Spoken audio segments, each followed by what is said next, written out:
Howdy, howdy, and welcome to Moose Podcast 331. Hey, I really appreciate all the feedback from you folks in regards to episode 330 and answering some of your questions. That just seemed to generate more questions. So yeah, I gotta do another question podcast relatively quickly. Somebody asked if how I was doing on my New Year's resolutions. Well, I did not get all the shooting I wanted to do at the ranch. Partly because some of the time it was minus 26, and it's just not fun going out at minus 26. And the critters are really kind of, I don't want to push them any further. And I have recorded my next video, which should be posted this week. Wow, finally. So I got that done. So I'm doing pretty good. I got two more books read. And so, hey, I appreciate you guys pushing me more than you can imagine. Because otherwise, without some of that fear factor, that inspiration, that keeping up the credibility thing that you guys impose, I might just be a little bit more of a slacker. So I appreciate that. So thanks so much.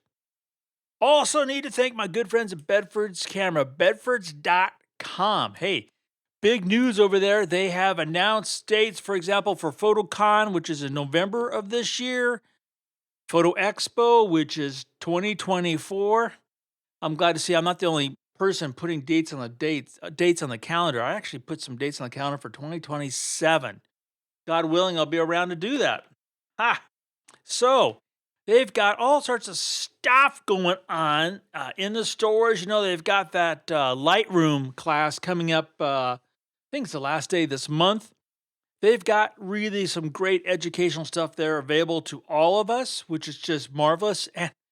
And that's besides the killer inventory, great gear. They did have the Z9s in stock. I believe they're out at this point, but hey, just let them know. They're going to get it for you. If anybody can, Bedford's will. They're going to have the best inventory, best advice, best price, best service. And they're our best friends. So bedfords.com. Thanks for sponsoring the Moose Podcast. Well, jumping into this week's episode, as I've mentioned, I think once or twice in the past, I'm a big fan of a show called The Craftsman. And this week's episode was really triggered by things that he was saying. With time, you realize how much you don't know. And it actually kind of mirrors a lot of things that pilots say. They say once you get 1,000 hours in behind the stick, you start realizing how much you don't know. And at 10,000 hours, it really strikes you just how much you don't know about flying. And there's the whole thing about, do something for 10,000 hours to master it. Well, watching The Craftsman, it's on the Magnolia Network. If you haven't seen it, it is a gentleman, a Vietnam vet. I don't honestly know how old he is, but I think he's older than me. And he is turned an old lumber mill in Eureka, California, into a shop where he restores the unique architectural designs and elements of the wood structures like the Carson's Mansion in Eureka in his shop. And he's got, I love his scroll saw. His scroll saw is feet powered. He backpedals on it like if you're backpedaling a bike. That's the actual, it doesn't plug into the wall. It's something like an 1880s scroll saw that he's doing all this work. And he's got bright lights. He's got his bifocals. He's doing, I can relate to all those things. Except for the pedaling part. Yeah, I still like the old 120 version more than the pedal part. But the one thing that if you listen to him, you can relate almost everything he says to what we do as photographers. Just substitute the word wood for photography. But he is continually talking about this thing called craftsmanship. And that's really at the heart of his comment. With time, you realize how much you don't know.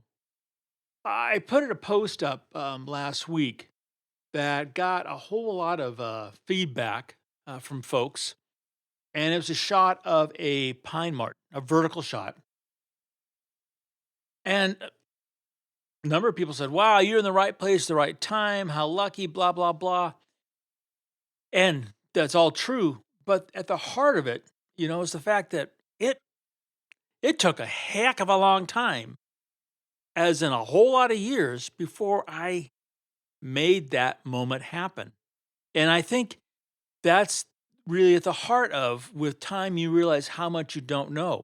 And so that time thing, I've talked about that a lot. Lack of not knowing and failure, I've talked about a lot. But it doesn't seem to be sinking in that photographers put a lot of pressure, A, on themselves, and B, on their subjects to make C, the great photograph, happen. As if you only have one chance to make that happen. Now, there's some events that aren't going to happen again. Some of them, sadly. With that said, if you miss the photograph, like I've mentioned, the sun will come up tomorrow. So the key, I think a lot of photographers need to understand is with time, you realize how much you don't know. And understanding that, if you really understand it, you start taking the pressure off you and probably your subject. Y- Um, the the things that I see now and that disturb me when I'm watching other photographers, I have no doubt, I don't know, period of time 10 years ago didn't get me as upset as it does now. I go back even further. I wonder if I even noticed it. And what really scares me is when I started out, because I didn't know everything. I don't know it now. What scares me is when I started out, did I make the same really horrible mistakes? I don't think I made them as egregiously, but I can't believe I was guilty free. There's got to be times where I know I did something wrong. I mean, it's just the nature of life, right? The thing is, you have to learn from it. So with time, you realize how much you don't know, how much you don't know at that moment, and especially how much you didn't know before, whatever period of time you want to go back. Now, is there a way to cheat this? We ask a pilot, and they'll say, "Yeah, no, there isn't." And if you use the analogy of flying and being a pilot, and you have 1,000 hours of blue sky, flying, and then all of a sudden you have what, a giant windstorm, one of these freak, snow and or hailstorms that you can't divert from, and you've got to deal with it. I mean, those once in a lifetime kind of things that you want to come through the other side, right? It's like you got to deal with it, and you're only going to deal with it once. It's the same with photography. You might come up to that critter. It might be the first time. You might put a lot of pressure on yourself to get the picture, and in that process, put pressure on that critter. And that pressure on that critter is a lot more life threatening than you're not getting the picture. But as you get so tied up in that moment, what transpires? And more importantly, what happens to that photograph?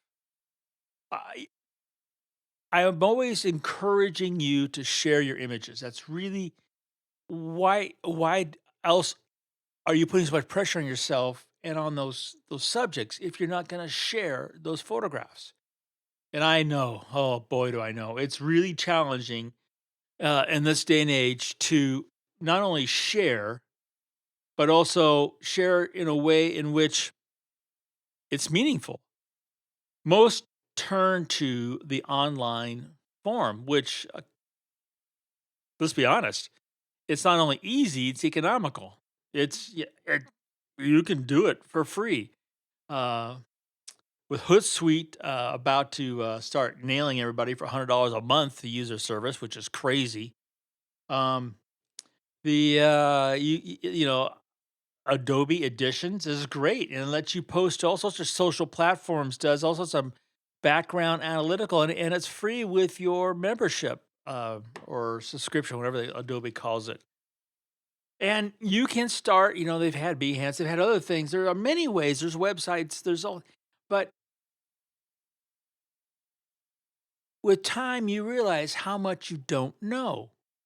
And part of the way in which we realize this is by getting feedback. So quality feedback is one of the questions that is right now kind of on my forefront for many people. Um, I was talking months ago about any question, which um, is turned out not as great as I was hoping. To be honest with you, a lot of reasons because it's always there's the questions are so many are from anonymous. How can anybody expect help when you're not going to even say your name or where does a conversation begin with that? And then there's an icon which is in its infancy and very quiet. So then I'm wondering how can I honestly give more feedback that doesn't, be honest with you, burden my time because I don't have a ton of it, but it's going to help you. I've been trying like a devil to get my Facebook back to working, and I've made a small inroad, but it's still not where I can post to it. So coming back to how does someone get help to realize with time how much you don't know? One of the ways, which I've talked about, is looking at your own photographs without rose colored glasses. And if I go back to my friend at the Craftsman, the one thing that he talks about that my dad harped at me when I was in the wood shop is, you know, in the construction using wood, 90% of the finishing job is done before you finish it. In other words, before you start sanding and putting wood putty and varnishing, 90% of what makes it a finished piece happens prior to that point in time. It's a craftsman. He says the same thing in so many different ways, and it just absolutely makes me smile inside. Makes me think of my dad and the little lessons. But it comes back to photography. It's so much of that finishing is done and has to be done before you go click with the camera to be what you call a craftsman. And no one is going to get that the first day, the second day, the thousandth day, the 10,000th day of their photography, experience. It just doesn't, life doesn't work that way. Because with time, you realize how much you don't know. And those who have longevity, let's say like Jay Maisel, right? God bless that guy. He's still out there in his 90s doing this photography thing. He still talks about what he doesn't know. He also talks about a lot about what he knows. And he definitely talks about what he has an opinion about, which is great because that's what makes him Jay. But you got to think that if somebody who's been doing it as long as he has, and he talks about what lessons he's learned and is learning, it means there's hope for all of us, right? That's really the important thing, that there is hope for all of us. Now, it doesn't mean you can let yourself off the hook. Um, Simple example, image is not sharp. You can't say, well, it's not as sharp as I want, but I'll still put it out there. No, that's not putting your best foot forward. I didn't get the exposure or white balance right in the camera. I'll fix it in post.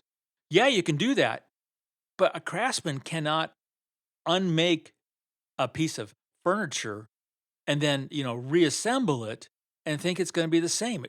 You've got to do it right in the beginning to be a craftsman. So those lessons, which are so important, so critical to us growing as, and this is the most important part the photographers don't seem to quite get. The first most important thing you do and have to grow as in this pursuit of photography is you have to grow as a person. that growth is much more important.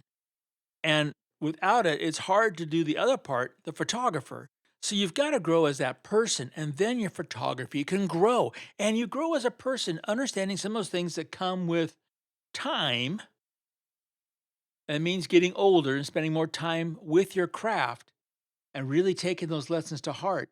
And understanding, simply put, with time, you realize how much you don't know.